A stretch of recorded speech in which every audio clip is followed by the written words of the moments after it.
you are in San Francisco now, but you were born and raised in Chicago, and you That's have correct. a degree in architecture, and you did a dual master's. Can you take us through all of that?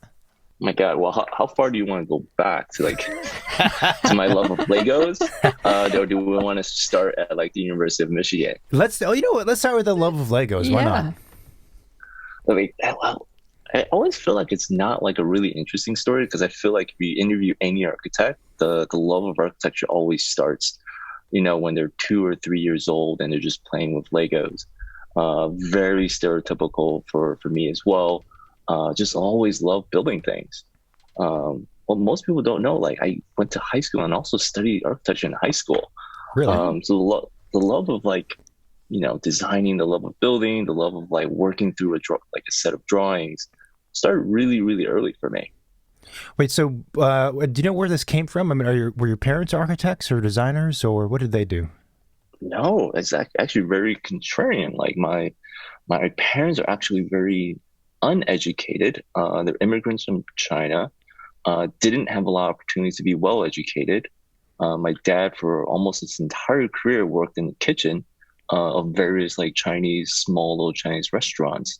So we grew up really, really poor. My mom was a stay-at-home mom. I have two younger brothers.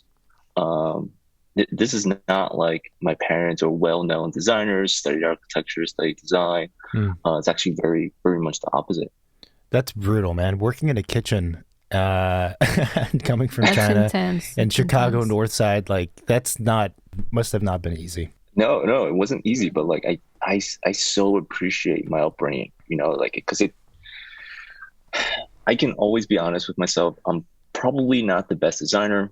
I'm not the best architect. I'm not the smartest, but like there's grit when you grow up in that type of surrounding. Like I work hard, and I think that persisted when I was in school, persisted when I was in studio. So like super appreciative of my upbringing.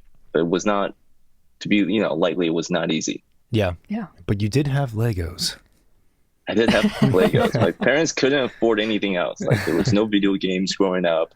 Yeah. There were no fancy toys, but I had a lot of Legos. That's awesome. For me, it was Connects. Legos, I couldn't, they were too sharp. What? No, but there's sharp corners and they hurt your fingers. Oh, goodness. But also Legos are like expensive now. I feel like they were yeah. cheaper when we were kids, but now they're like really expensive. Yeah, it's totally flipped. It's extraordinarily expensive now. Like Legos were so cheap back in the day. Now it's the cheaper thing is maybe one used iPad and an app and a digital Lego version, or whatever. It's not the It's same. a totally different world. Totally different world. So you had a fascination with building from a young age, and you go to the University of Illinois. Is that right?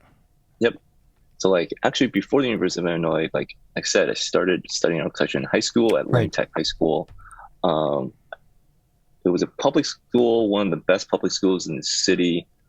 Super honored to be competing in architecture in high school, and I placed first the last 2 years, both my sophomore year and my senior year. Wait, so and the prize is internships. Oh, really? Wow. So a public school that has an architecture course, that's rare. Yep. And there's some kind of internal competition, and the award is an internship. Correct. That There's a is citywide competition. You compete with other high schools. Wow. Like the way I treated it was like it was no different than playing sports. Like you go in and like the goal is to win. That probably proved the early signs of my competitive side. But it was super exciting. Like placed first place. Designed by amazing critics and architects, local, based in Chicago. And the prize were internships. So my first job in architecture was actually a high school student. That's pretty amazing. Wow. So what was the? I'm curious now. Like, what was the competition? Did you design a small building or? Yep. And what That was a very it? stereotypical prompt. It was like a small little lot in Chicago. Everyone had the same prompt, and it was like, go ahead and like design your residential home in Chicago. And it's all high school students. So I believe like the judging criteria was like completeness, wholeness, context, design philosophy, design ideology, ability to use software. Software was still very new. I'm starting to date myself. But yeah, like it was super fun. So how did you find out about this program through your high school? Were they advertising it? Did you know about the profession of architecture then, or? I did not really. I think it was just like you applied to high school. This is one of those public schools that you had to apply. And then during the application process, you pick a track, right? Like, and there was like a technical, there was an engineering and architectural track. So I was like, oh, that sounds cool. And I stuck with it. That's amazing. That's great. I do feel like if there were more architecture programs, and it sounds like by your description, the course and the things that you did, it wasn't just a drafting class. Like, okay, we're going to teach you what doors and windows look like in Plan and how to use AutoCAD. It sounds like there was a design component, a creative component to it. I believe like high school was a long time ago. I believe the first 2 years was a lot of drafting. Sure. We're just kind of like learning how to use the T-square, learning your isometrics, your plan views. Yeah, very useful to learn how to use a T-square now.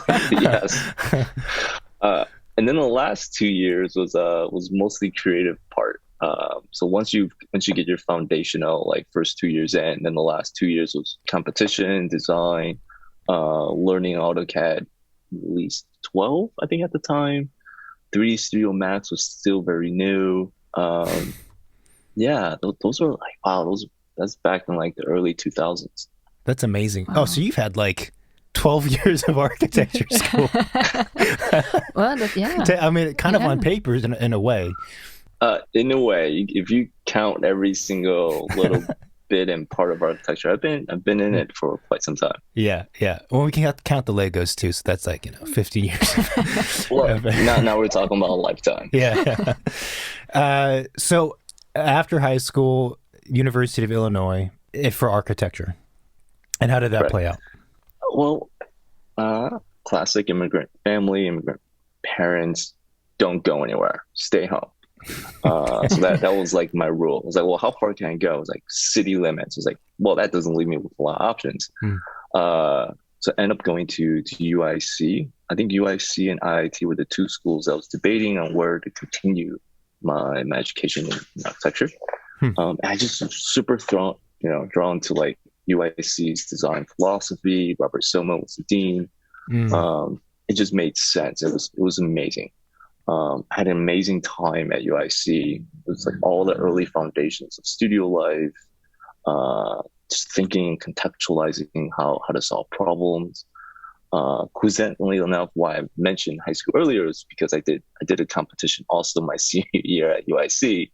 And that was like an international competition to design a market in Mexico City. I won first place. And that prize was a traveling fellowship. So I spent the next 11 months after graduation traveling the world. Wow. Oh man, that is a good. I've won a few competitions, but none of them were like that level of I wish it was. That's amazing. So, I mean, okay. So clearly, on paper, this Robert has had a lot of success through high school, right? Winning competitions, goes to UIC because you. I also have to say that I think it's pretty special for I'm going to assume you're like 18 or something when you graduated from high school, right? Yep. Something around there. Yeah.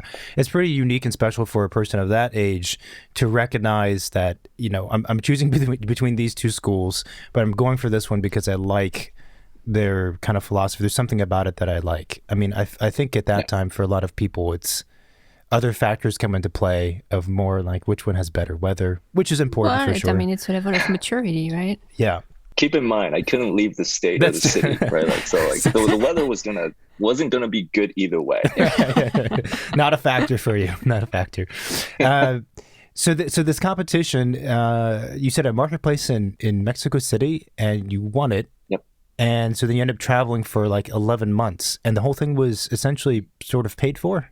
So it was a $10,000 traveling fellowship. Jeez. So it was $10,000 for me to travel anywhere I want as long as I wanted. Wow. I made it stretch. Like I think they've estimated that it should only last about 3 to 5 months, and I just stretched it. Just didn't want to come home. And how did you stretch it to double or triple the time? Well, you finish undergrad, and how old I was? Must have been like 21, 22 tops. Hostels.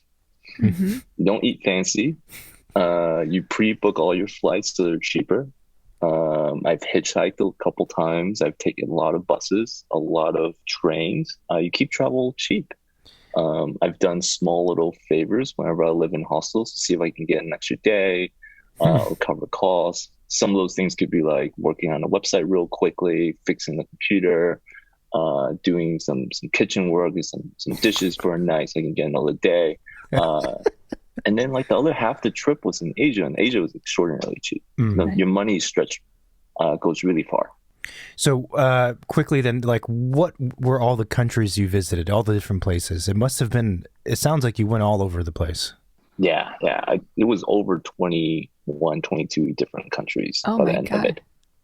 So I covered most of Europe, and I covered most of Asia. There's a few countries that I haven't been to yet, and they're still on my list. A few countries. Not been to Korea. Oh, really? Okay. Would love to see Korea. Would love to see Russia. Would love to explore India. Would love to explore the Philippines. Like there's a few big ones that I think I still haven't explored yet. Yeah. Hopefully the next trip you don't have to.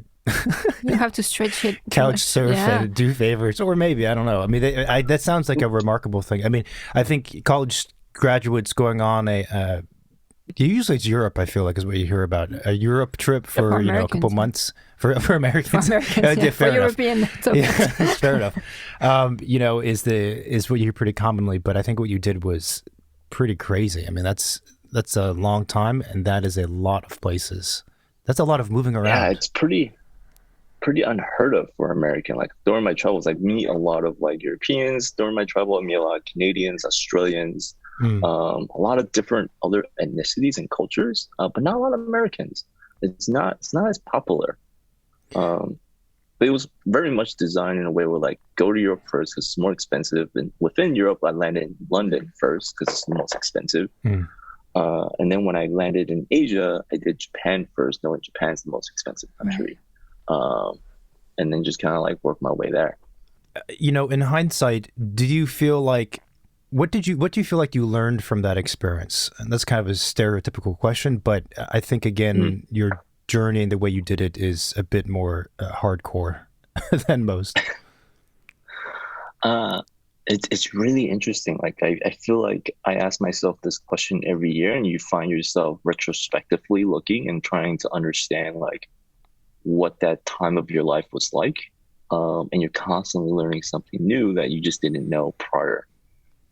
Obviously during the moment, you're a 21-year-old kid, like you don't think twice, you just go. You just like the only objective is to like see things and have fun.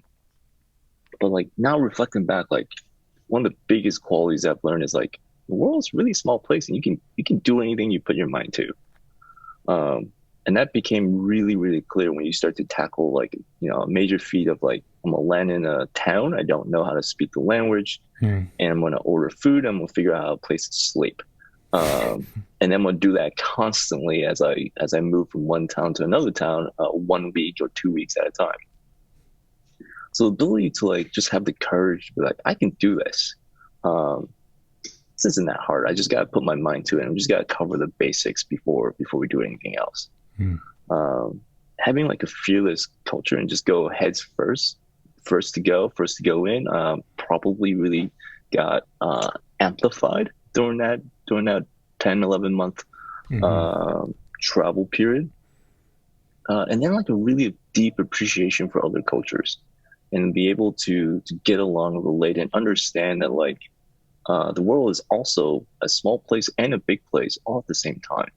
I like the spirit of, I'll figure it out. It can be done. And I think it's funny because if you're traveling the way you are, you don't really have a choice. It will be figured out, or else Well, I just sleep on a park bench, I guess, for the night. Were your parents ever freaked out when you told them, "Hey, I'm gonna leave"? The whole time. Oh my God, the whole time. I think like iPhones weren't around, so we couldn't FaceTime. Calling each other was really hard. There was no Zoom. Right. Mm-hmm. I think it was just emails and Skype. Yeah. And every single time we'll end the conversation, like, well, where are you going next? And they would just freak out because I don't know. I don't know. Just somewhere. I don't know yet. I think it's probably better to do that journey without Zoom. I can't imagine, or FaceTime, FaceTiming people back home every 2 days. And look where I am. Or text messages. Yeah. And, I wouldn't want that. I turned my phone off. No. My mom was so freaked out that like she couldn't even let me finish the trip. My last stop was Hong Kong, and she knew that. So she visited me in Hong Kong. We met there and hung out there together, and then flew back to the States together. Oh wow, that's pretty cool. That's pretty nice, sweet. Yeah, that's a nice way to end it. The trick was like I knew my entry city, so like London in Europe, and then I have a flight from Rome to Tokyo about 3.5 months later.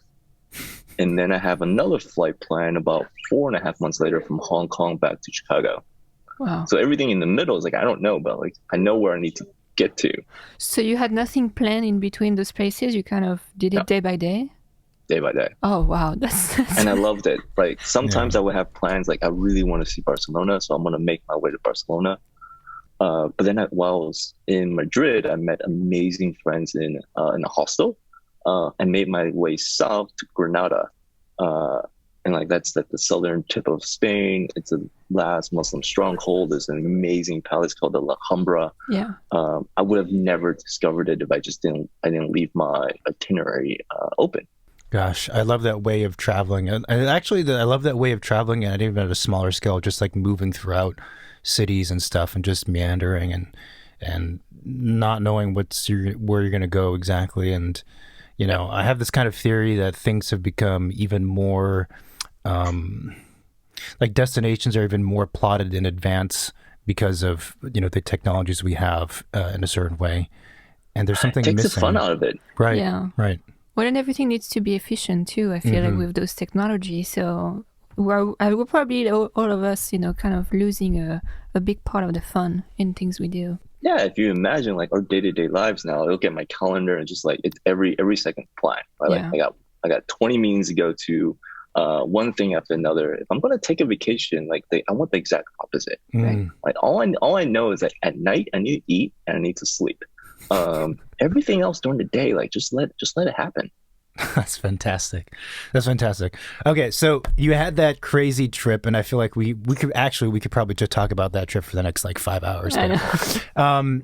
And then you go and get a dual masters. Is that right? 2 masters at once. That's correct. Wow. In architecture and also in. It was an MS degree focused on digital technologies in architecture. My particular focus was on robotics. Ah, I see. Okay. Yeah. That explains, we've looked at your portfolio. That explains, the work. some of the work.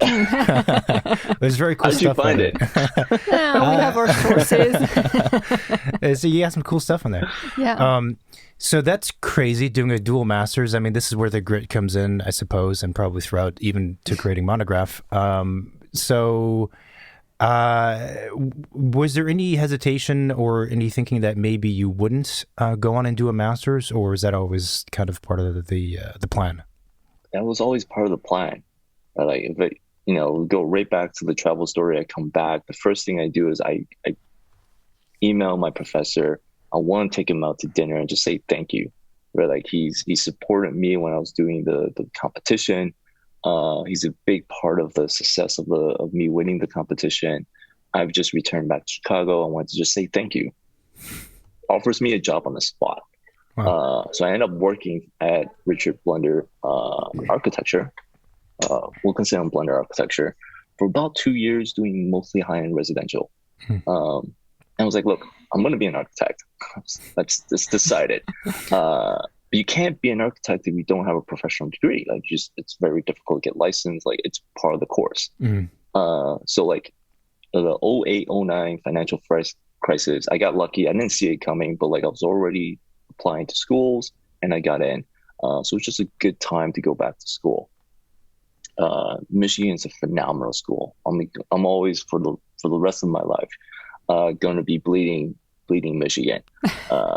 The MArch program is phenomenal. It just the breadth and the range of skill set that you learn as a graduate student at the University of Michigan is incredible. Like one of the biggest fab labs in the country. Mm-hmm. So if you're into technology, which I am, like it was just like, you're a big kid in a candy store. But if you're into like theory work and you're into like philosophy, if you're into like the practicality of practice, Michigan's a really big school and they covered everything. The second master's wasn't really planned. It was a brand new degree. I finished my thesis year, got wind that a new program was starting, got recruited. And that's really how the second master's came to be. But it was never planned that I was going to start and do a dual degree. It was more like one after another. And actually, we have to talk after this because I knew some people who went there, I think at around the same time, and I don't know what to say. We might know some fellow people.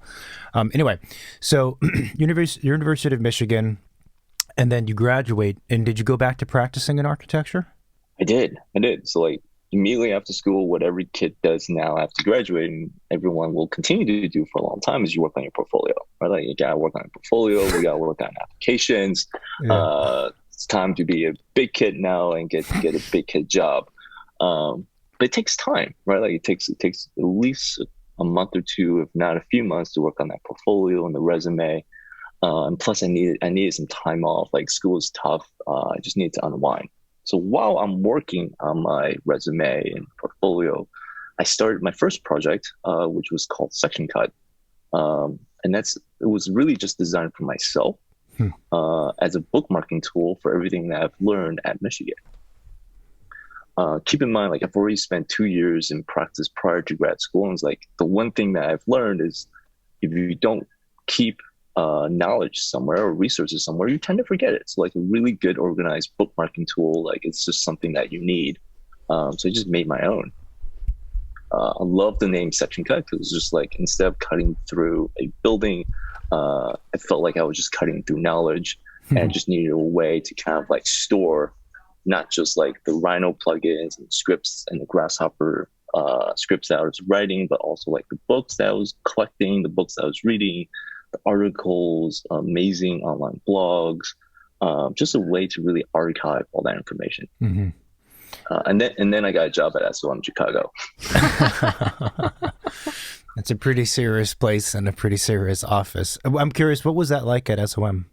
Oh, it was incredible. Like you talk about putting all the brightest designers all in one room, all in one office, and just like go. Design amazing things. The work ethic was incredible. I'm like, it was also really insane. Like I was averaging about 70, 80 hours a week. But we were doing like incredible work. And like as a young designer, it was just like super empowering, right? Like, yes, the work was really hard, extraordinarily hard, insane hours. Pay wasn't great, but like I was just loving life, and like design was incredible. Like amazing work in Dubai, amazing work in China and like Canada. I had an incredible time. So this is also where I think the story gets even more interesting, is that I'm curious that, at some point, up until now, you're like an architect's architect, it seems like, but obviously you go on and you create a Monograph. How did you get to Monograph? Oh my God. Well, there's a few more pieces there. Yeah. One, I quit SOM. At some point, at a certain point, 80-hour weeks is just not sustainable. Yeah. Like you cave. And then my girlfriend at the time was just like, you got to choose. You have to choose between your own life and health. Forget me, your own health. You got to choose. And it was like, okay, like I'm not an idiot. Like 80-hour weeks, and you telling me to choose. Like this is definitely at its like, we're at the end of the rope here. Decided to quit.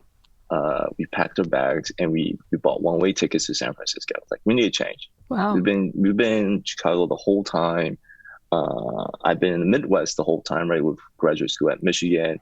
I'm already craving and reminiscing my travel plans around the world. Just like, look, I gotta be somewhere different. So I was like, okay, need to be warm. It needs to be a city. We picked San Francisco, and we landed. I started working for a small firm that lasted not that long. Made my way through a couple other high-end residential firms in the Bay Area. And while I was doing this, Section Cut was growing. I picked up a couple partners, and they were all classmates of mine, Kyle, Dan, and Jono, and they've all went into teaching in relative different places across the country. And Section Cut became a like online education thing. Let's call it a thing.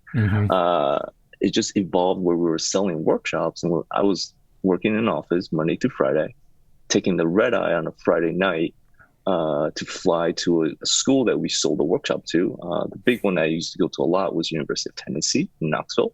I would teach a digital fabrication workshop, and that would be like CNC milling, scanning, a Rhino workshop. Take another red eye back on Sunday night and go back to work. So was that less than 70 hours a week? No, it was about the same. Obviously, if you start to piece together the dots, like me and my girlfriend at the time didn't work out. Wasn't going to ask. Yeah. I replaced one job of 80 hours, which is essentially two jobs, still equaling to 80 hours. It just didn't work. Yeah. But so interestingly, so these kind of opportunities to go and give courses and other things, it seemed like it sort of happened through and because of Section Cut? Yep. Wow. Amazing. Yeah, because it grew as a community. We made it in a way where like students can create their own accounts completely free, and you just had your own bookmarking tool that you could share with whoever you want. Naturally, things snowballed effect, and then like a couple professors that we knew that took on like chair positions and leadership positions at other universities reached out and was like, hey, would you be interested in providing a workshop on teaching? Can't hire you full time, and I also wasn't interested in moving to Knoxville to become a faculty member. It was like a weekend thing. We can make that work. Yeah.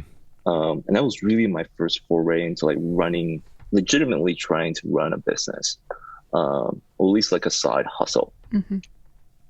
That eventually led to me quitting architecture and trying to do it full time. Didn't plan out. It just wasn't. It was fun as a side project, which is why I learned real quick, but extraordinarily hard to do full time. Hard to do full time. Sorry, hard to do full time. You mean whilst you were working? That's the only thing. So I quit my last official architecture job at Edmonds and Lee Architects, and I was trying to do Section Cut full time. But so what made it challenging? Well, imagine like the entire business model is you flying across the country teaching. Well, I can't fly all the time, and like me recruiting friends to teach classes and us securing more contracts was also kind of hard. The margins were small, and becoming a vendor at a university is extraordinarily difficult. A handshake deal was really easy. I was like, yes, we want you here, but then it took another year to be officially a vendor to get payment. Oh, I see. There was a lot of learnings. I was like, okay, I never learned this in architecture school. But yes, like business models is super important. Figuring out your sales cycle, which is what it's called, that's super important. And becoming a vendor at a university is extremely hard. Right. So initially, as you said, it was a handshake deal. You fly out for a weekend, you do a chat and whatever, and cut you a check. That's cool. Yep. But it's more sustained relationship. Difficult, very difficult. Correct. Like if you want to turn that into something that you want to try and do it with a lot of schools and turn it into like a legitimate business, that was a lot harder. Yeah. My limited exposure or relationships with the different universities, I could see that very easily. It's kind of like when things are contract based and they're short term and it's a one-off, it's like, okay, we can, and if it's under a certain amount of money too, okay, we can cut you a check, you get it in a week. If it goes over an amount, it takes like half a year sometimes. And if it's going to be a sustained thing, it's like, okay, you need to a year out or whatever, and it goes through like 15 different organizations and everyone gets a cut. It's like, all right, well, is it worth it at some point, you know? so how long was Section Cut running? And you were doing that full time before it pivoted, or is it still running today? Nope. We ended up shutting it down. So it's not running today. I think at the time I gave it 3 months. It was like, look, I'm gonna quit my architecture job. I have enough money saved where I can take a gamble and see if I can figure it out in about 3 months' time. And if I don't, then I'm gonna go back to work as an architect. Fairly simple, but like I knew I needed to dedicate. Like it just the red eyes were killing me. It was just I needed to focus. During those 3 months, I realized a lot of things. I realized this is not going to work, and I should probably start planning my application to another practice to get back into practice. While at the same time, I've met my two co-founders now, Alex and Mo, and they were classmates, housemates, roommates, studied architecture, they did their MArch at MIT. We met through a mutual friend. They were still at MIT, but they were packing their U-Haul and they were like driving across country to San Francisco. And I was like, okay, you guys are like super cool. They've already been writing their own apps. Section Cut at that time evolved from just a website to a full-blown app. And I was like really interested in having them like potentially rebuild the app, work together. Like, let's just sync up. We're all thinking like, I love tech. They love tech. They're already doing it. They've made their mind that they're not going to practice traditionally, that they're going to start a software development company where they're going to like build websites and build web apps. And they're going to do that in San Francisco. We just got along right off the bat. It was like best friends from day one. So prior to starting Monograph, we actually started an agency together when we called it Dixon and Mo. And we built software and websites for other people. And that was our jam. Wow. And we did that for about, I think, 2 to 3 years before starting Monograph. Oh, no kidding. Okay. So, so I'm wondering, at this point in the story, you're transitioning of kind of further and further away from practicing in an office in a certain sense. So a couple questions. Going a little bit back, the first was I was wondering why you ended up choosing San Francisco, and if you ever considered moving abroad instead. I did not consider moving abroad. I still wanted to be close to family. I have a lot of extended family here in the Bay Area that I haven't seen in probably a couple decades at that moment in time. So it just made San Francisco a pretty easy choice. It was either San Francisco, LA, or New York. Right. Like the list wasn't very long. It was just it's 3 cities. Gotta pick one. Yeah. Well, those are the 3 big cities. New York's too cold. LA is kind of a shit show. I love LA, but it's kind of a shit show. And San Francisco, it's a happy medium. It has that urban vibe to it. It has the urban vibe. I think the big kicker for me was like I wanted to see my cousins. I have a lot of extended family here, and it's been too long. So it's like, well, if I'm going to go anywhere, it's nice to go somewhere where there's at least some people I knew. Oh, that's nice. Yeah, for sure. Yeah. For sure. Okay. And then the other question I had was, so when you're doing Section Cut and then you meet your other 2 partners and you're starting to team up with them, was there ever a moment when you thought, well, I'd want to go back and do architecture, or did you think that you were going to dip back into architecture at some point? At almost every day, I was like, I'm going to go back. Like, this is just kind of like, I'm taking like a sabbatical. I'm going to like give this a try. And I was just really curious. Like the plan was Alex and Mo would write software and do a lot of the design work. I would do a lot of the business development and chase client work and solve problems at a very high level, but not be the one building the software. So that was like our three-way trifecta in terms of how we're going to run the agency. And a lot of it was like, I was like super curious after Section Cut. Like I knew this is not going to work. At the same time, like I kind of want to figure out how to make a business work. And there's a lot of things you start to realize, like Sue never taught me. Like I don't know what P&L is.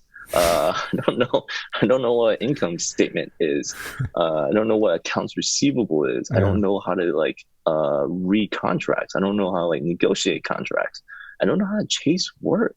And like part of me was like, I don't know if I'm going to ever get that at practice. Like it might be 2 decades before I can get opportunity to do that. And this was like my chance to start something and learn it like now. And that was a really big motivator for me. Like, okay, Alex and Mo, let's do this. There's things that I want to learn in terms of how to run a business, and like give me the opportunity to figure it out. I think you're kind of right. I think that's, I mean, architecture is a slow profession because buildings take a long time to build. That's part of it for sure. And there's a lot to learn. So I think it's a fair observation to say that in a lot of cases, to learn the things that you're talking about, it would take some time because you move up the ranks in a lot of offices and you don't really get a lot of client exposure and all the stuff you talked about. And it's a little bit crazy to think that I guess for any profession really, that you would go to a school, you get 4 to 6 years of education, and then you're birthed out into the world. And of course, universities are hoping that you're going to go out and do the next great thing. But most people who graduate in any profession, for the most part, don't know the things you mentioned or all the stuff that comes along with having your own business. It's kind of mad, actually, when I think about it. It's really frustrating, right? Like if you ask any architect, one of the big questions is like, well, how do I get, like, there's one thing that always bugs me is like, you want to start practice, but you don't have projects. So what do you do? This is like a chicken and egg problem. And if you have a project, you don't want to chase new projects until you photograph that. You want to wait till that project finishes, photograph it, and use it as your portfolio to chase the next project. When that ideology was like, well, it's going to take you forever to get enough projects to grow a firm because you're always waiting for one project to end for you to go after another. And it makes sense when the firm is already established and the pipeline of work is very steady. But if you're starting, I think that's the one caveat. If you're starting a new practice, you have to think differently. Like there's no way you're going to wait until like after your first project's done. Like it's not possible. The referral process has to start like in the middle of that project. Like it's already going. You had an amazing meeting with the client. You have to seize that opportunity and just be like, I want to grow this into a practice. Is there someone that you think is also looking for work? We would love to start securing our second project. Because if you wait, you're just never going to really launch the practice. It's not. Architecture is too long. Right? Like you can't wait 2 years for a project to complete before securing your second project. Yeah. That's actually, I've never thought about it that clearly, but that's a really good point because it's 2 years, 6 months for it to get photographed because there's bad weather or whatever, right? Then photographs happen like a month after some work, and then you got to wait another 6 months before another lead, and then that makes total sense what you're saying. Yeah, if you just graph it out visually in your head, it's like, oh my God, like it's going to take forever. It might not work that way, right? Like in the very early days, you have to figure out the easiest way and fastest way for you to get enough work to build a small team. And then if you want to work in that fashion where you're waiting for projects to finish, that's okay. But like getting started, it's not enough velocity. I mean, what I'm kind of hearing also is that when you started this agency, the three of you, I may have started actually with Section Cut, but you're kind of venturing out into essentially starting a business and running a business, right? And you mentioned like you recognize I need to have a business model, which is a term that not a lot of creatives think about, like a business model. Why do I need a business model? It's not that's too corporate, but it's like you probably should have some kind of idea of what a business model is. But that you're relating these ideas obviously to the things you're creating, like Section Cut and then agency and then Monograph, but you're also still thinking back to how these lessons can apply to architecture practices. Absolutely.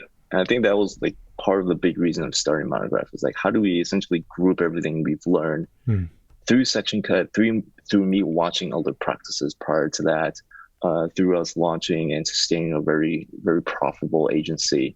And how do we instill that knowledge back into a platform that architects can use every day?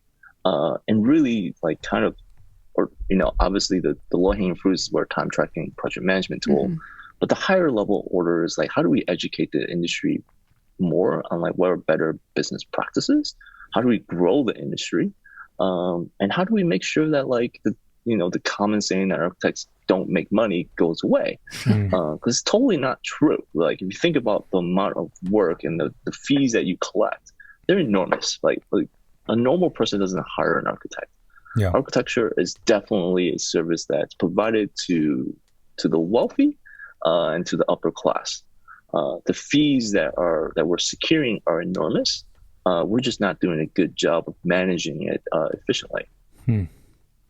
And so okay, so I guess that kind of leads to Monograph in a certain sense, but you have the agency, right? The three of you started Monograph together, right?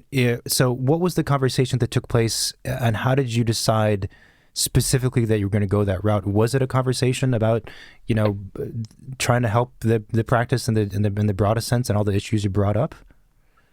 It was absolutely like, what can we do? We now, a couple of years in, we know how to build software. We've done it for other clients, really big clients that we can't disclose, really small clients that became large companies. Like we have that skill set. We're all three of us have a background in architecture. We want to solve problems for architecture.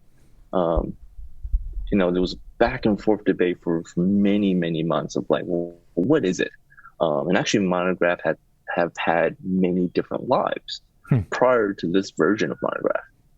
Like it started off as like an online blog, eventually transitioned to a website for architects, before finally taking its current state now.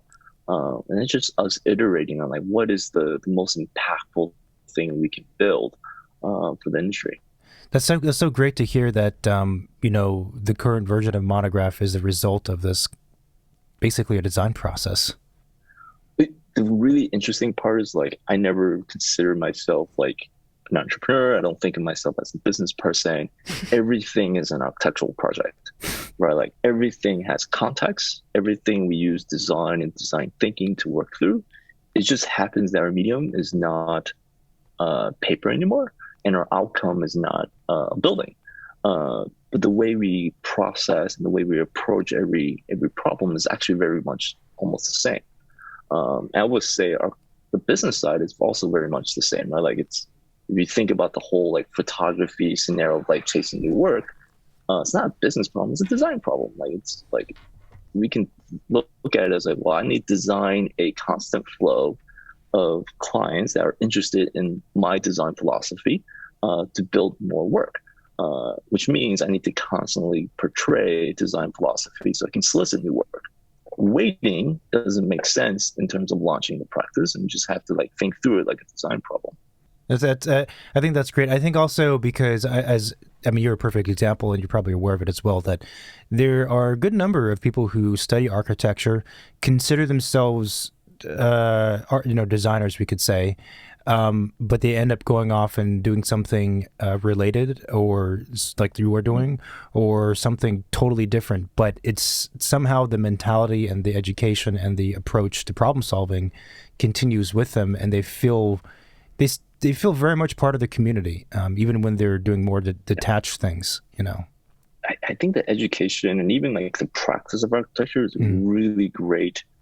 It's a really great foundational skill for anyone to have to know how to solve problems. The ability to zoom in into that corner detail on that detail drawing on the corner conditions of a window and a facade, and then zoom all the way out and solve like urban planning, context problems, site planning problems. And to be able to do that like constantly throughout the day is a really unique skill set that almost no other profession have. And if you think that way, it's actually applicable in almost anything. Right? You need to be able to zoom in really, really deep, and then you need to jump on another meeting and zoom all the way back out. There's only very few people that are able to do that. Architects, by their nature and their practice, can all do that. Yeah. What are some of the lessons that you've learned as a result of pivoting away from practice? You mentioned some specific key terms. But I imagine there are also a lot of more important, larger things that you have gained as a result of doing Section Cut, of doing the agency, and now Monograph. Oh, there's a lot. Let me think about that a minute. I think like understanding that architecture is a service-based business model, and that even when we were running the agency, it was also a service-based business model. like just understanding the model that you're in is extraordinarily revolutionary. Like you just need to understand like where you fit in and how do you describe your edges of what you're doing. If you can't do that, it's very hard to work on the business at all. Because you just kind of need to like know what camp do I fall into. And then it's also very clear that Monograph is not in that camp, right? Monograph is very much of a product, where we sell a product. And the way we run the business is not like how we would run a business if it was a service-based business model. One of the big reasons why, and the big aha moments when we were thinking about Monograph really in the early days was like, it makes no sense for a project management tool to base their entire premise on managing tasks. Because that's not how architects make money. Like if you're a service, then the only thing that matters first, not the only thing, but the most important thing is time. Because you provide a service and you're measuring your billings against that time that you commit. Not to like abstract architecture and like it's not all about design, but like fundamentally you still need to charge for your work. And the way you charge is contingent on like how you utilize your time. Which means like, okay, like that's why every project management tool out there doesn't work for this industry. Like they premisely start with a task where we're going to start with time and we're going to layer task on top. But that was a really big aha moment of just understanding like, well, you know, what is the architectural business model? What was our business model? How do we solve it with software? And if software is a product, where do we root that product? And how do we build really sound foundations for it? Understanding like the ideologies of how to chase work, how to win work, how to manage pipeline, how to manage a schedule. These are all things that we also learned while running the agency that wasn't like taught very, very efficiently when I was practicing architecture. That's interesting. Sometimes like you step away from the thing itself, in this case, the practicing of architecture, you get a lot of clarity, especially if you're trying to create something that's going to help architects. You get this like other perspective and you realize kind of all the flaws in the ways that things are done pretty often. It's really funny. Like you quickly go back and you like put yourself like a couple years back and it's like, I'm in the middle of a studio and in a firm and like common questions like, we have a deadline. We're over budget. We're way over budget. We don't have any time. Robert yell like hustle and get this out the door. What's really interesting was we never asked the question was like, how much overtime? How much over budget? Why didn't we catch this sooner? Like why am I hearing this on a Friday, Friday afternoon? It's like, oh my God, like I gotta come in like Saturday and Sunday. And the reality is even the firm owners and the principals, like they didn't know until it's like too late. It's like, oh, it's a month later and we're doing our invoicing, we're figuring out like where we are within the project, and now we're behind. Right. But the problem is like if you told me 2 weeks ago, I would have made slightly different decisions and we would have not been over. Right. Like if you don't know, then like if I've known, I would have done one less iteration. Right? Like I would have like not spend too much time on this part of the drawing because I have to get the rest of the set out. Like if I've known, the decision-making process would have been a slightly different if I knew in real time where we are within the budget and the time that we have allocated for this project, for this phase, for this billing cycle. And that was like just a huge aha moment. I was like, okay, the software needs to be on a premise of time, but we also need to continue to advocate for transparency. So the team can make decisions on a daily and weekly basis, not on a monthly and quarterly basis. Because it's too late. Like if you think of architecture as a giant ship that's like sailing, if you wait too long, you can't course correct. You're just going to continue to go down the wrong path. If you catch it soon enough, you can always course correct and you can make better decisions to get back in line. So it's really the problem of this situation where like timing wasn't right and basically the project got out of track and people realized it too late. It was because of the platforms that, let's say, these offices were using, where there is this kind of time difference between the work that's being produced and the tracking that's happening and this delay between the two, right? Yeah. It's the delay between like you give the team marching orders to work on this set of drawings. Everyone's doing like 60 hours a week. And then you realize that like, well, that's not going to work. But you don't realize that until you run your billing and you're figuring out your invoicing to the client. And it's like, okay, like, that was not a smart decision. But, you know, what we're going to do now? Yeah. I feel like it's just a really wrong approach. Yeah. I feel like also in some offices there is, you know, the person in charge of accounting, the project manager who's in charge of like the phasing, and then there is the lower staff that's in charge of the production. So everything is already pretty split, and those different roles don't necessarily communicate with each other. So that's where I think, yeah, you're right. Like having a software that kind of merge all of that in one place makes a lot of sense. And it's really important. Like the way I look at it, it's like there's in the way you describe it, there's three different buckets, right? There's siloed, right? There's the production team, there's the management team, and there's like an accounting team. If you think in that way and they don't talk to each other, we naturally have problems that occur. I think the best way to think about it is actually like, and I'm older, so like I still imagine using trace paper. It's actually, instead of thinking about vertical silos, if you, in my head, turn it all sideways, and they're like layers on top of each other, and you're always looking at all through the layers, like trace paper on top of trace paper, you can make better decisions. You know exactly what the production team is doing. The management team is making management decisions based on what the production team is doing. Accounting can see all the way through, and you're like essentially layering on this information. You can make way better informed decisions. Now you have a much better context, holistic context of like where the project is and how it's moving. It reminds me of, you know, like BIM software, you know, where you have the architect working in the same model as the engineer, and everybody's work is overlapping each other in one place. Yep. That's very interesting. No, there's a lot of similarities. But like I think we've gotten way more efficient at producing work. And that's really where the first win of technology helped, right? Like with the first AutoCAD, then we moved into BIM, and it just becomes smarter and smarter and more efficient in terms of how we design and produce work. The problem is we haven't made innovations in terms of the productivity side of the equation. And if you start to think in that way, like every firm you're split in half, right? Like you have production side and you have productivity. Monograph really much falls into productivity side. Like we want to just make sure that you're continuing to crush the work that you're doing in a much more efficient and transparent way. And we'll let Autodesk products and then the BIM software products continue to work on the production side. Our job is really just to focus on time management, budget management, cost management, project management.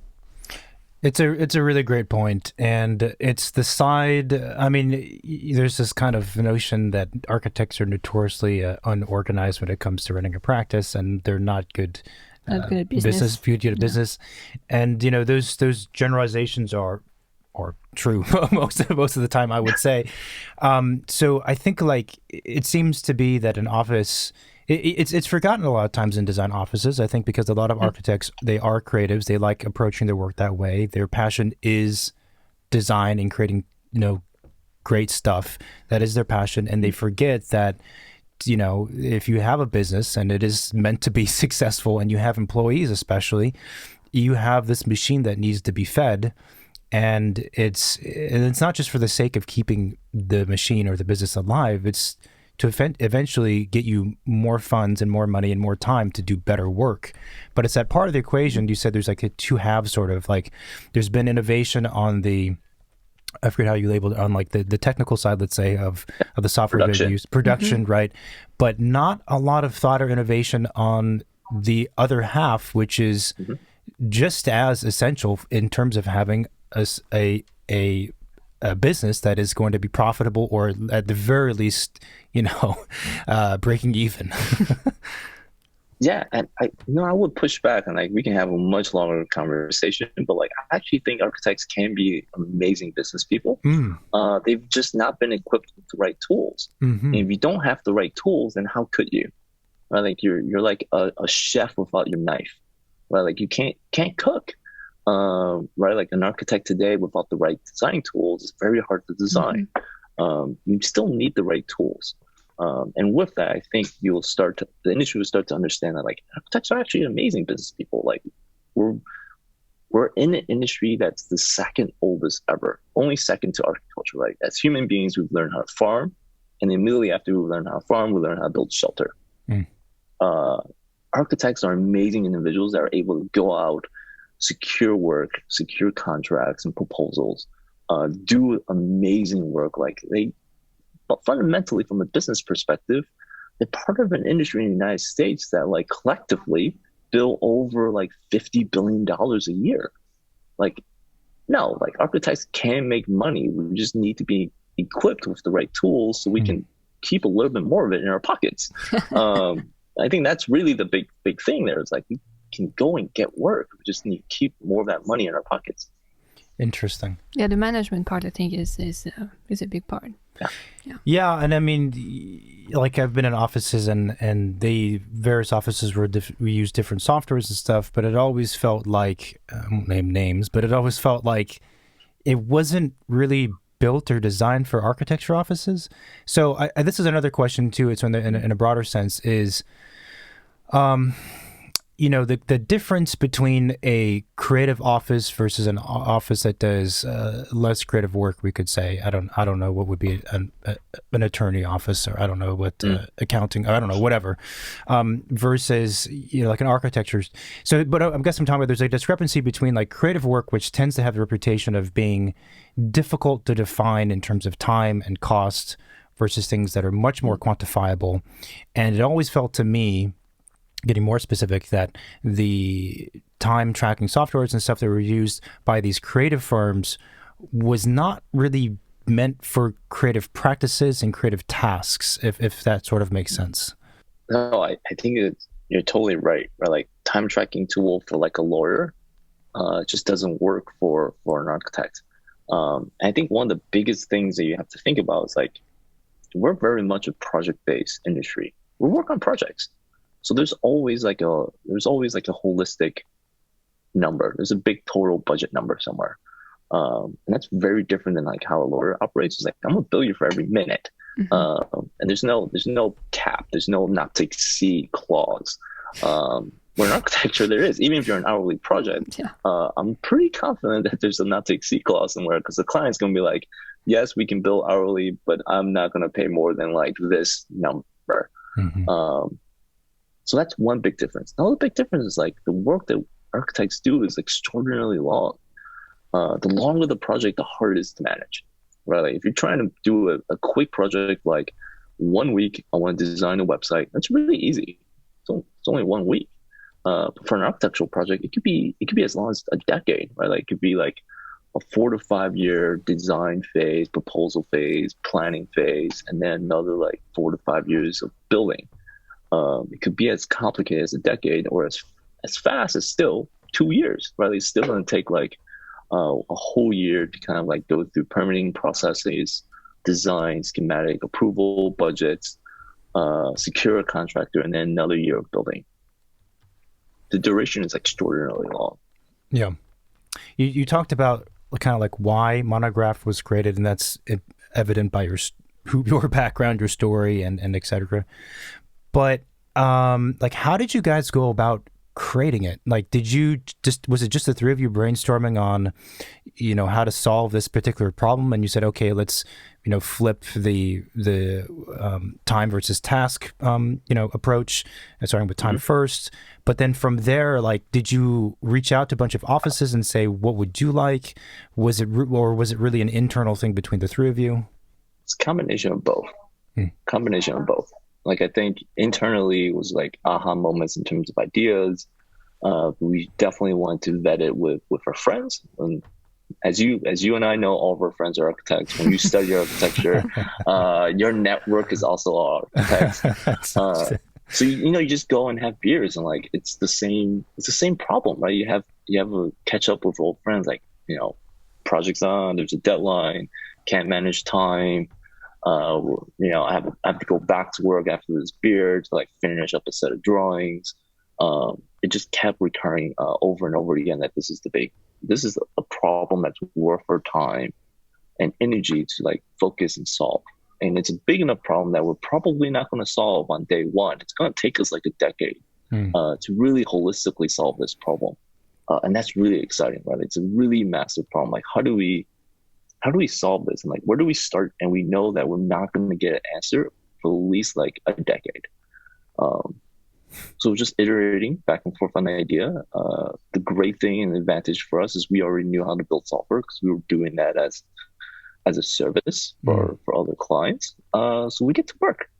Start building software. We launched very early versions of beta. Super exciting. We do no marketing. People start signing up. And then like we start to grow up. It's like, okay, like this is just like Section Cut. It started off as a really nice side project within the agency. But it started to grow fast enough that like, oh, it kind of makes sense that we incorporate. And we're in San Francisco. We're surrounded by venture capital all the time. Is this venture capital worthy? Is there a way that we can pitch and get venture capital to continue to fuel the growth of this project at the time? And it did, right? Like we incorporated, we raised our first seed round, which is incredible. We have amazing investors that back the idea and back the mission, and just kind of continue to learn like from our fellow tech friends here in the Bay. What's it like to run a technology company, and how to scale a technology company, how to essentially prepare for the next round of fundraising. So a couple of questions there. This is going to be a basic dumb question for someone like There's you. There's no such thing as a dumb question. You never know with David. Wait till you hear my question. But for a lot of the architects and designers listening, what does that mean to have a venture capital funding? It means there's a firm that they're venture capitalists. They've raised their fund from other investors, and they've chosen to invest in Monograph, and essentially have bought shares in Monograph, and given in exchange for buying shares, they give us capital, and we're using that capital to continue to fuel the project moving forward. Generally speaking, this is how every big company gets started. It's very hard to run a business without capital. You need to make investments in the technology. You need to make investments in the people that you bring on, the early team. You need to continue to invest in figuring out how to solve big and complex problems. So how does that process work? I mean, you're in San Francisco, the Bay Area, which seems like one of the best spots to be for that. But I mean, I know nothing about this process, obviously. So do you call up a company? Are there several companies and say, hey, let's schedule a meeting? And they say, okay, this sounds interesting. Pretty much. Pretty much. And then you go and you give your pitch. As you can tell with my story, like I said, no background in startups, no background in venture funded businesses. Similar to like how I was traveling, like you just go heads first. To be very honest, the first thing I do when me out to most sat down was like, let's try this. I just Googled it. I was like, how does someone raise money? I think it was probably the first Google search. And like, because we did a lot of work with clients that were venture backed, I just call a lot of friends that we've made, while we're running the agencies. Like, hey, like, just side question, thinking about starting a company that's what we call a SaaS, which is a software as a service business model. And we're potentially kicking around the tire of like raising a round of cash. Please share your thoughts. And then I'm going to stay quiet and just soak in the knowledge in terms of like what that process is. If you were to simplify it, it's very similar. Like you would make a list of all the VCs that you can call and an email. And you pitch. If you ever watch Shark Tank, it's a little bit like that. Like you go in, you tell them your big idea, you tell them your progress, you tell them how much money you're looking for and what they will get out of that.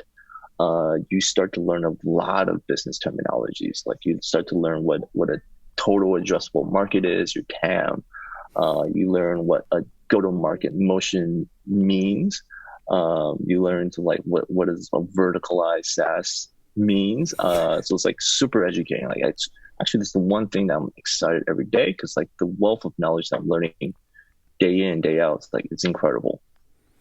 In the process, was there ever a time when you guys hired like I guess, I don't know what they would be titled, like a business advisor, business growth advisor to learn about these technologies, to learn about these terminologies or everything else that comes along with starting something? It helps. So we did have one. A really good friend of mine had ran a couple startups, loved what we were doing and the mission behind it, and really pushed us forward in the very early days, like just catching up on like what is it like learning all the gaps, and just covering the knowledge that's needed to talk to a VC, close that round and get that funding, and then move forward to building the team. Was it difficult to find funding? Because, Monograph it's a very specific... No, it's easy, David. But it's a very specific tool, right, for a very specific industry. So I'm just wondering, like... you mean it's very niched? Yeah. It is very niche, but it's not really. So if you think about it, Autodesk is a massive company. It's valued over like $40 billion in terms of its market cap. So there is huge potential there. Procore, which is a big construction software that's going to be a public company, I believe, this year, also highly valued. Like there's a trend here that like, yes, it's very specific, but the market's very big. I think the interesting thing is there just hasn't been a new big company to emerge in many years. I think when you're in the weeds and you think about architecture itself is super small, but what you have to think about, like, we're really trying to tackle how do you manage a project. And there's a couple big aha moments. The first one we already talked about, which was like we have to like understand time. If we don't understand time, we're really on like not good footing. The second thing we need to understand is that architecture doesn't happen within one firm.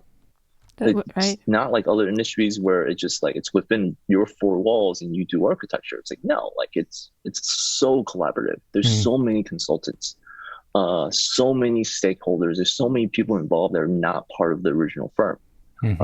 Even basic standards, right? You have your MEP consultants and your structural engineer, and these are like other companies that are like participating on that project. If you move into more complex projects, that list can be over 100, 200 long in terms of like all the consultants that are involved while you're doing architecture. And if you think that way, the market's actually not that niche. It's very, very big. Sure. So maybe hearing a bit about Monograph itself, I feel like, there's obviously a lot of resources online and you guys have webinars and stuff like that. But for this recording, we've probably teased it enough. So what is Monograph? Who is it for? What size offices? What kinds of practices? Basic questions. Really easy. I think we've touched on it multiple times today. We're three founders, founded by multiple architects, really trying to solve project management, time, and cost management for architects. We want to be the go-to resource, the new tool, essentially for architects to manage their projects. Today, we manage your time, we manage your projects, and we have invoicing as well. We're four, and we've designed it in that way for all the small and medium-sized firms. We know the big firms have big tools. Our goal is really to service like the 90% of the industry, which are small businesses and medium-sized businesses. Yeah, smart. That makes sense as well. It's designed for architects, but like you mentioned, there is other, consultants and other types of people who join those projects, or even other branch of creatives. Would these people be also able to use Monograph? Absolutely. So we have a large ambition of like, how do we actually solve project management? Which means we need to solve for collaboration. We need to solve for like how an architect collaborates with a structural engineer, how an architect collaborates with a mechanical, electrical, and plumbing engineer. How do they collaborate with your seismic, solar, geothermal, you name it, right? Like there's a lot of consultants involved. And like really think about solving for project management holistically.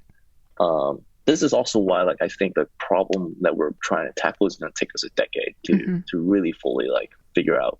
Because it's really hard. Like, how do you make a project collaborative? How do you communicate deadline changes? How do you like facilitate design decisions to the rest of like the consultant teams? How do you archive and be really a system of record for the building? It's really a terminology that I've been using a lot more. Is there's a system of record for your health? You have a medical record. How do we really become a system of record for architecture and the work that we're doing? So let's say I have an office of 10 people, right? I have project managers, I have drafters, I have clerical, admin people. My first question is the program has to be installed on one machine? Is it accessible to everybody? Who get access to what? How does the workflow within the software works? So here's the really amazing part. It's completely modern with modern tech, which means it's completely cloud-based. You don't install anything. All you need is internet and a web and a browser. So like if you use Chrome, Firefox, Internet Explorer, all you have to do is just have access on a computer, access to internet, and you can use Monograph. It's really for the entire firm. The use cases changes, but it's really impactful. Like we talked earlier, of like making sure that transparency of information is really clear across all departments. Right? If you're 10 to 20 person firm, you already have a few departments. Of course, the designers and the project managers need Monograph, but also your principals and your accounting department as well. To just understand like where are you in terms of the numbers. So it's really it's impactful for the entire firm. George have coined this terminology and he's done a great job. It's really a practice operation platform. That's great. I mean, I think like, and obviously we like what you guys are doing, and we think it's fantastic. And I think it's very just interesting, honestly, to hear that you have this much larger, I mean, thinking back to your corner detail to master plan kind of analogy, but you guys have, you're solving like immediate problems that are happening in the day-to-day, right? Or week to week. But then you're also thinking as a company, like way, way bigger scope, like decade scale, right? Like we want to solve project management. That's like amazing that you're thinking at both of those scales. I think for any business, you have to, right? Like there's obviously day-to-day problems that we have to solve. So that's like really, really zoomed in. Like let's solve for time. We know that we have to solve for time first before we move on to anything else. But at the large scale is like, how do we grow the industry? How do we really solve holistically project management? And that's collaborating with multiple firms. How do we bring like the client up to speed? How do we like help firms grow? How do we grow the industry? How do we educate the entire industry on being better business practitioners? These are like things that like we're not going to solve on day one. Like it's going to take 10 years. And in part because, I guess one way you're thinking about it is, as you said, everyone has a kind of a health record for their body, right? And you have that sort of a database in a sense, so that archive. And it also makes a lot of sense that you would, I mean, as an architecture practice or whatever practice, that you would want some kind of similar thing for your own to track, what's happened in the past and what's going on in the future, in a way that does not look like a 90s window computer design. And also, it looks beautiful, but also, like, let's say I'm a one-woman show and I have my own office and I can't afford having an accountant or someone to do my admin, tracking and put out the data and make graphics and understand how my firm is doing. Like, this platform's great, right? I just punch my number in and then I have information that helps me understand where I'm at. It's saving a huge amount of time. Yeah, I think that's the one way you always have to look at it. It's like you're buying software to save time, so you can spend your time in a more highly valued task, right? If you're a solo practitioner, your number one objective is to continue to bring in work and sustain your livelihood. Spending a ton of time doing your book, spending a ton of time understanding where your hours went into is not highly valued. But like you should automate that task so you can spend your time looking for new work and executing on the work that you did win. So you guys have been around, Monograph has been around since 2019, right? You have a bunch of users, a bunch of offices. People like it. How has the software changed since when it was first launched? And I'm wondering like how much evolution it had to go through in I guess the last 2.5 or 3 years or whatever it's been. Oh, wow. A lot has changed, right? Like, remember, we started with just timesheets, and that was it. So it wasn't even like a hint of a holistic solution yet. But we know that like we have to solve for time. If we don't solve for time, nothing else matters. Mm-hmm. So when we launched, 2.5 years ago, it was just time. We rolled out projects really soon afterwards. We have then tasks that came after that. In terms of big features, we've launched invoicing. We're revamping invoicing now. But one of the big things that launched last year that I'm like super amazed with is like what we call Monograph resource. And like it's super important because like I think one of the things that you reminisce back and what every firm does is every Monday morning or every Friday evening, you plan for the week. You figure out like, well, what's the project that's on fire? Who's working on it? Do you need help? How do we like plan this week? Like literally like the entire firm will gather around a conference room and do that. Obviously with the pandemic, like you don't do that around a conference room anymore. Everyone's working remote. And just being really succinct and planning better. So like our new tool really just kind of like lays that out really easily. It's just here are all the work that everyone's doing. Here there's like counted, for time. Here's how we can plan it. While you're planning their time for the week, you can also see in real time how much budget's left. So you're empowered to always be making the right decisions as you're planning for that week. Monograph resources, like it's insane. Like it's something that I've always wanted when I was practicing. And there's finally like a tool to just be like, I just want to know how much work that my team's doing, who's working on what and what capacity. That's it. And like just like have it really clear and organized so like we can get to work. There's a lot of things that make Monograph powerful. And I think it stems from obviously your three's background in the profession and your sincere desire and thirst for helping the profession and making. I think part of your story is actually sometimes I think about like why do I teach, because I teach architecture, and a lot of times it's like, well, because when I was a student this really bugged me when no one told me this, so it's a way like I'm trying to go back in time to help my younger self. And if there's like some of that involved, I think, with a lot of projects, I think including what you guys are doing, like you're saying, like, this is something I always wished I had. It would have made a lot of sense. So I'm going to provide it for everyone else now. But my question is, there's a lot of ways that Monograph is powerful. How much of its utility comes from just leveraging and displaying the information in a more succinct and better way?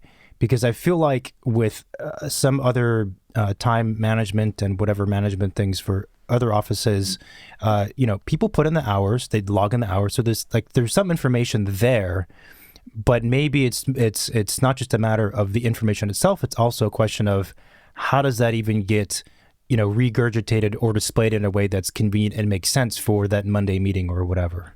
Yeah.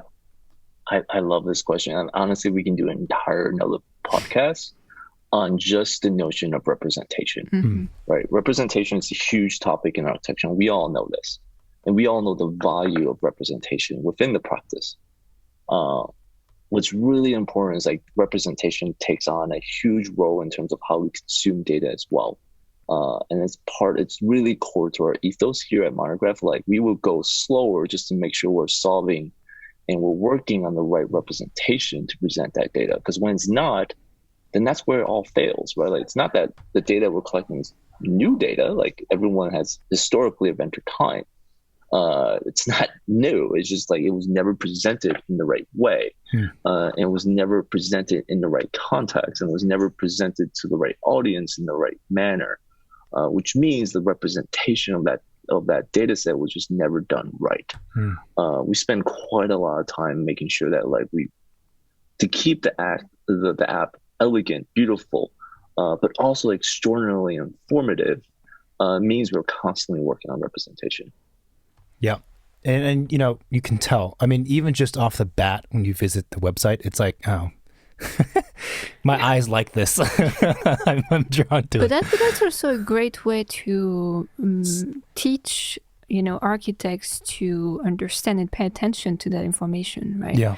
It's not just like learning like how to manage, money here and there, but it's also make it more pleasurable and make it more fun to log in your hours and look at that information. And it's not like, oh, I don't want to look at it, like it's going to be not a pleasant time. Like it's actually pleasurable, I think. I think like being enjoyable and aesthetically beautiful is like, of course, like we gotta hit par. Yeah. I think what's important is like really understanding like how we present that information. So like seeing a dollar sign of money for the sake of money and like looking at it from like an accountant's perspective is not helpful for an architect. It's like, oh, like I have $1,000. Just kind of like, okay. Yeah. Right. I think the more important question that we always have to be asking is like, well, $1,000 compared to what budget? Is $1,000 like, are we running at the right pace? Like, is this where we should be? But to really think like an architect and think contextually, like, what is this? What does this address holistically across like other different data sets? $1,000 relative to like all the work that we've completed versus all the work that we haven't completed. Like, is this like the number that's important?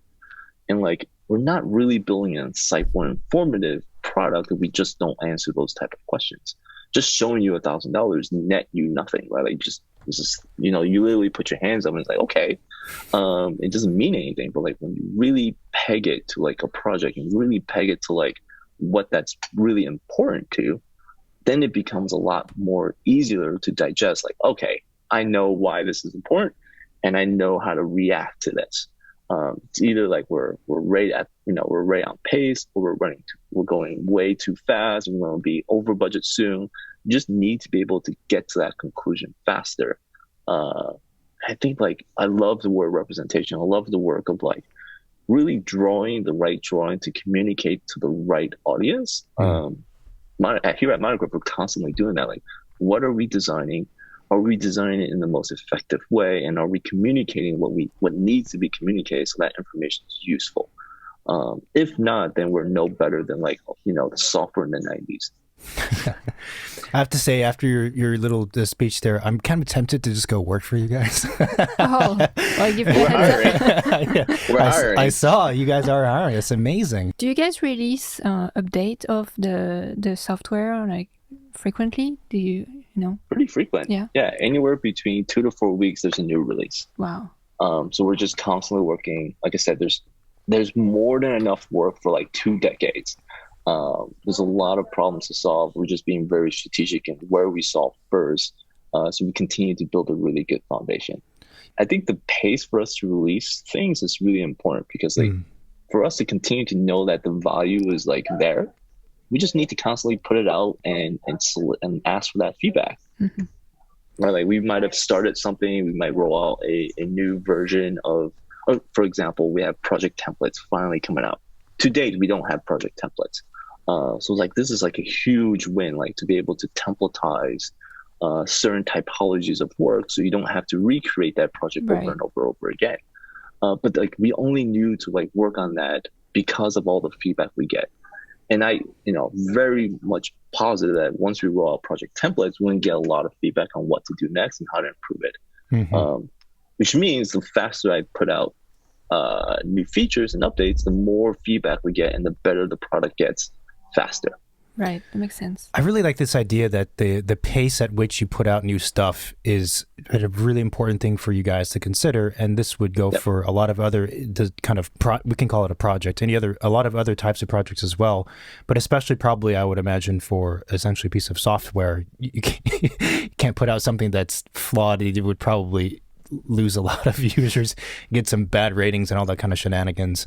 But it's a really interesting idea that pace is important, and that you could write down the hundreds and hundreds and hundreds of issues and problems that you want to tackle as a company and as 3 individuals that you want to solve, but in advance that it doesn't make sense to try and solve all of them at once and then launch, or even like probably even 15% of them at once and then launch.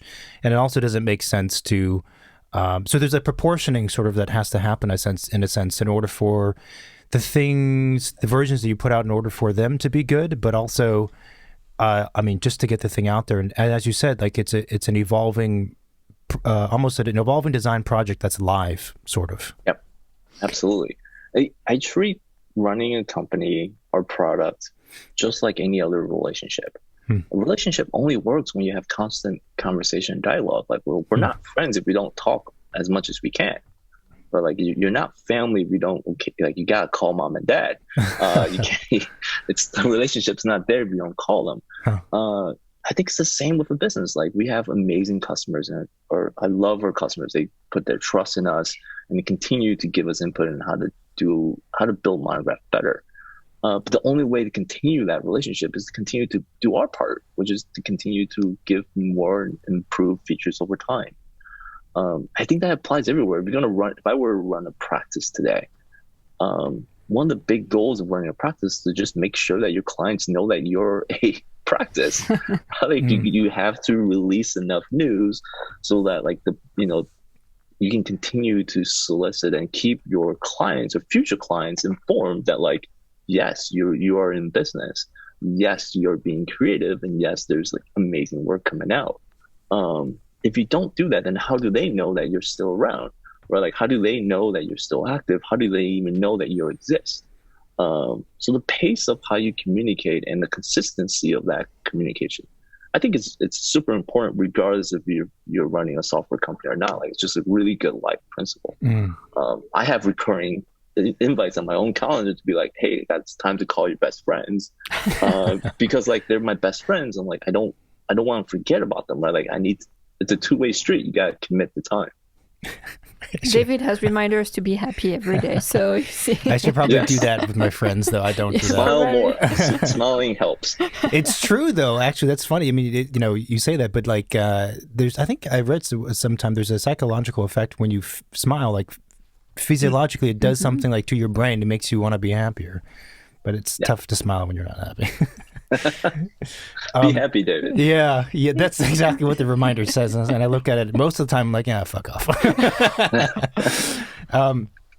But I would imagine that the dialogue, the ongoing dialogue that you have with your customers, and also the list of issues and problems and features you want to problems you want to solve and features you want to roll out, which you already have backlogged, I assume.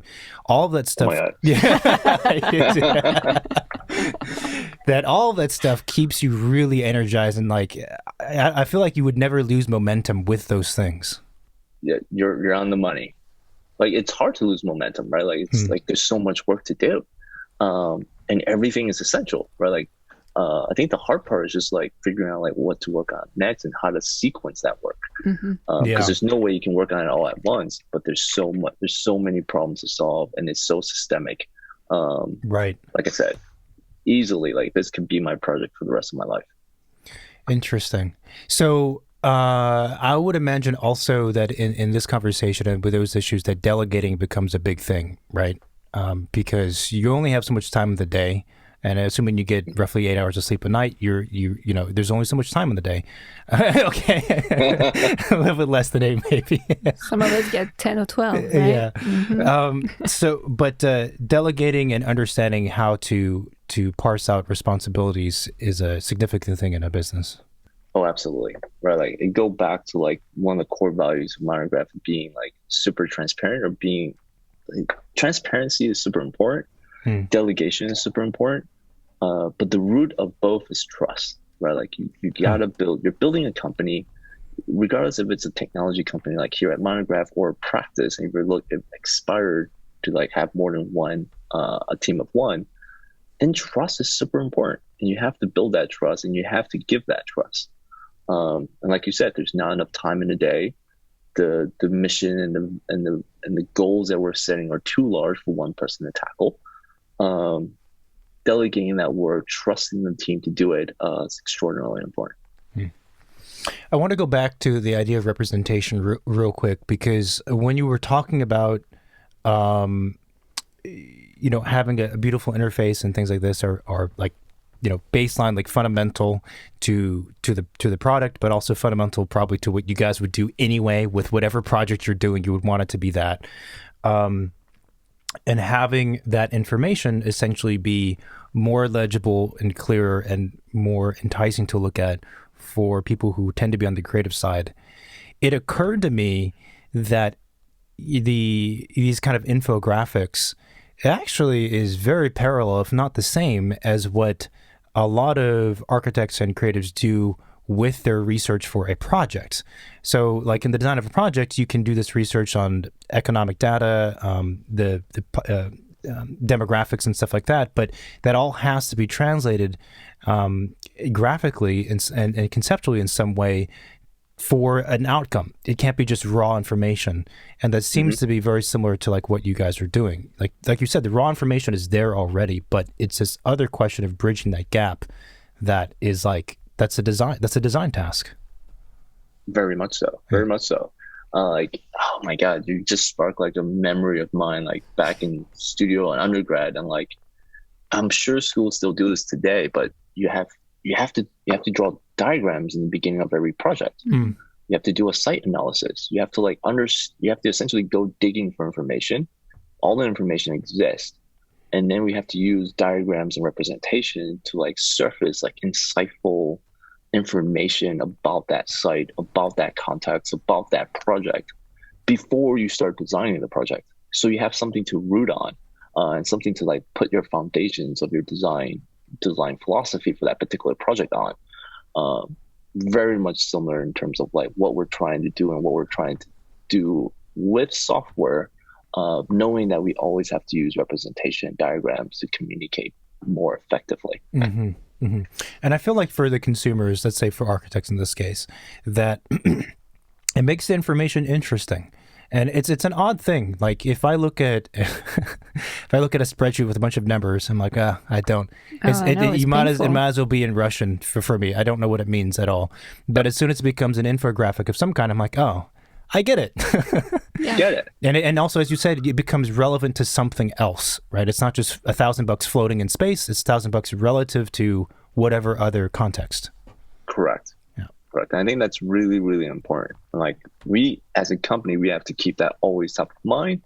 If not, we fall into the trap of like our legacy, like legacy software that came prior to us.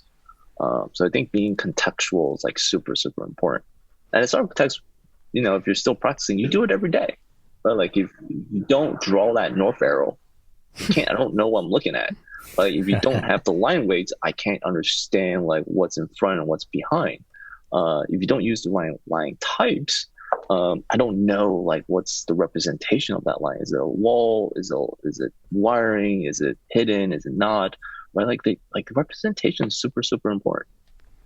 I was a bit curious about the customers that you have that use Monograph. Do you find that they're mostly on the younger side, or it's kind of a mix of generation using the platform? It's a mix of generation. We have a lot of young practices, but we also have practices that have been around for 20, 30 years. And they probably were like, okay, finally someone came up with something good. we generally get two responses, right? Like if our practice has been around for a bit longer, then the natural response is like, finally there's someone that's paying attention. There's someone finally working on this problem. We want to support you. If you're on the younger side of practice, it's like, oh, this is no brainer, of course. Yeah. Right? Like we grew up in an environment that like, of course there's software for everything. You don't even think twice. Right. You get the software. That's interesting. Yeah. I mean, I could see where a younger generation, even in the next, like, especially let's say 5 years from now, they're going to be like, well, yeah, of course, it must have always been here, this level of execution, level of product for this. And then you will be like, well, no. It was horrible before. It's the Stone Ages before.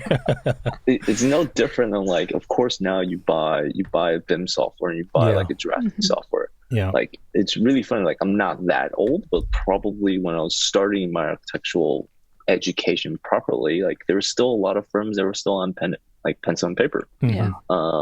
Right. Like, and now it's like a no brainer. Like, why would you work that way? Of course you buy software to help you draw your drawings. So a couple questions from me. The first, and I think we've already covered it, but maybe I don't know. It would still be good to ask it.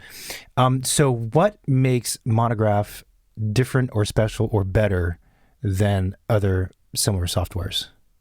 Well, it depends on what you're comparing us to. I'll have a slightly different answer. Generally speaking, like we're not general tool. So like a general tool where you might use in a law firm or use in like another industry, that's not us. We want to build for this particular industry. We want to help people that make buildings do their job better. So that's the first thing that makes us different. Second thing is everything that this podcast that we cover, like we just have a fundamentally different approach. And I think that's extraordinarily important to understand. Like we don't just, send you new features just to solve one problem. We're always thinking holistically, and we're always trying to figure out like, are we shipping the right feature, and is it communicating the right information? I think with that, like it just makes us fundamentally different than any of our competitors. On the topic of new features and things, because I'm not familiar with software development at all, how long does it take to create? I guess it would depend on the feature, but how long does it take to create a new feature and then roll it out? Like, what is the process for doing something like that? Oh, I love this question because like a lot of people don't know what the process is to build software, and the easiest way to compare is like it's just like a building. There's a lot of work and there's a lot of phases. The timeline isn't quite as long in terms of a per feature versus like per building. Let's say the average time for someone to go from the first line that they draw to like the building completed might be 2 years, might be 3 years. For software, specifically on a feature, it might take anywhere between 6 months to a year and a half. Wow. But you still have to design it. You still have to figure out like, how does it work? There's a lot of different moving components, just like how architecture involves mechanical, electrical, plumbing, and structure. Designing software is very similar. Like there's the top layer of like, what does the user sees? How does that engage with the database, which is on the back end? How does the app work relative to its features on its side? And then really building it in a way where like it can accommodate enough people on the platform. Right, we can build it in a way where it doesn't, and that's not really smart because like it would just be at its full capacity pretty soon. And really think about like, well, how does this scale? Like, at what point does it break, and where does it break, and how does it work? Like, how is it secured? There's a lot of things that essentially goes into planning a feature, and it takes literally months to plan, and then more months to build. It sounds, as a person now familiar with that industry, it sounds really complicated, and also the room for error. I mean, the room for error in a building is small, but because physical buildings take a long time to construct, there's a lot of people involved. There's a lot of checks and balances. So if something's wrong, someone will catch it, hopefully, and there won't be any big issues, although that happens on occasion. But what I was going to say is with the piece of software, it's like there's almost zero room for error because I feel like consumers of that kind of product generally today, they're vicious. There's zero tolerance. You know what I mean? Like, oh, I crashed once. Oh, fuck this thing. It's like, all right, well, calm down. The level of expectation is pretty high. Yeah, it is. Yeah. It is. The quality to deliver good software is very high, right? The expectations that you want things snappy, you want things to work out of the box. That expectation is really high. That said, like I still have to give our customers so much love and credit that like we don't get it right all the time. Like we're a small company and we make a lot of mistakes along the way as well. Our customers are very, very forgiving because they know that like to get to our goal, we're not going to always hit home runs. And sometimes you're going to slip up and mistakes happen. We're humans. Yes, we're a software company, but that doesn't mean that the people that are building the company we're all humans. We make mistakes. And to understand and respect that mistakes do occur is important. It's important for me from a leadership position to communicate to the team that like, yes, we need to build amazing software, but I'm not going to like breathe down your neck if we make mistakes. I'd rather us make mistakes and know that we're making mistakes versus us making mistakes and not know it. Yeah. Right. It's super important that like We understand that we're human beings. Mistakes are going to happen. It's okay. I'd rather make more mistakes than less. It's because we're going to learn. We're going to learn from those mistakes. And I go back to when I'm traveling, right? Like if you don't take that first step, how do you know? That first step could be in the wrong direction, but as long as we catch it soon, we can always course correct. That's not a problem. That's a fantastic outlook, and it's totally different from, I think, a lot of places where there are high stakes, where it's a fear-based way of leading a group of people. And, you know, the worst cases, mistakes are made, but people know it, but they don't say anything because, you know, they're afraid. Transparency. And it really builds a really, really toxic culture. Yeah. But like this podcast doesn't have any time, but like culture is extraordinarily top of mind. And when we're building a company, how do you relate empathy? Like, how do you relate judgment calls? How do you we work a 4-day work week. Like, how do you value time? Like, that's the one commodity that no company ever gives. Right? If you think of a major corporation or any company, you always get like incentives to pay for the AIA, pay for your licensure, right? Like you pay for things as an organization.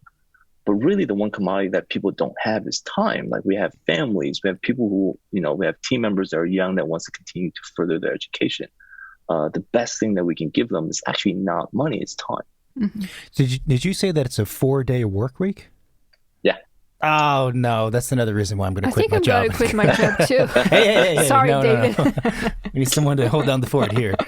Going back to time, that's a really interesting approach to it. And that's great. It's great. I mean, I think you're right that a lot of offices, I'm not saying it's a bad thing or it's a wrong thing or that they're doing it for any kind of deceitful or conniving way, but, they make up for, well, let's be frank, in architecture offices, a lot of times they make up for bad pay and the abundance and way more time being spent in the office than probably should be with small perks, and they're relatively small in the larger scope. Paying for licensure fees or throwing a pizza party or whatever. Like those are small in the greater scheme of things for sure. But it's not the same thing as time. It's not the same thing as also salary increase, but time specifically.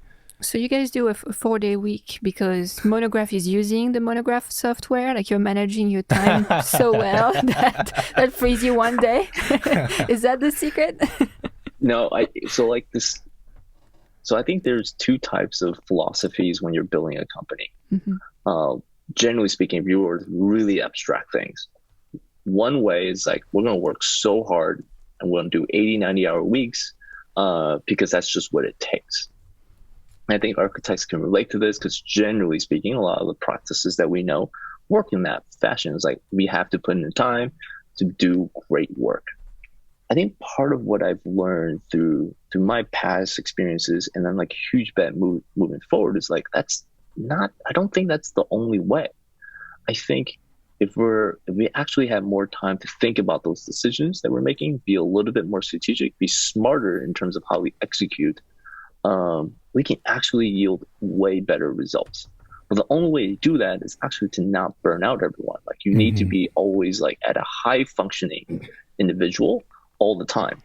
Obviously you can't stay at that high functional level for too long, which means like, well, let's do a 4-day work week, which means everyone gets that day to either, if you're a parent, you spend time with your family, so you come back to work extraordinarily charged and you're ready to go. If you're a young individual and you want to spend that time elevating yourself in your craft, you can do that. Literally, you can do that. Like, if we have a lot of software engineers on our team and they want to write better software, that is their craft, they can spend that day to really hone in and double down on it. If you're a designer, a product designer, Monograph, same thing. If you're on our sales and marketing team, like, how do you communicate and write better copy? How do you take that time to really like elevate yourself, personal growth, and not create an environment where everyone's doing nights and weekends to kind of like elevate themselves? My bet is like, when we give that space, we're just like, the entire company is just going to perform way better. Mm-hmm. Yeah, I agree. I wonder, you guys are in San Francisco, Bay Area, and it's obviously tech hub. Do you feel, do you feel more like I mean, obviously you don't feel like you're an architecture office, but I guess internally, like, how do you view the business you have? Do you view it as like a tech company? And is that why you approach it with the 4-day work week and some of these more alternative ways of leading a group? Or, I mean, do you view yourself very much still as an architect that's in this other position, sort of? No, I think at this point we are a technology company and we're not a service-based business model. So I think I go right back to Larry Combs. You have to know, like, you know, what camp you sit in, and you design your business around like the camp that you're situated in. So we're not a service-based business model. We're a software company. For me to assume that I'm still practicing architecture will be me not owning up and like coming to reality of what I do today. So I think it's extraordinarily important to have self-awareness. Like, I am a CEO of a software company. We're going to build an amazing software company. We have large, ambitious goals, but we're going to also go run it like a software company. And that's really different. I don't have any expectations for an architectural company to run themselves like a software company, because it doesn't make sense, where like they're not in the same camp.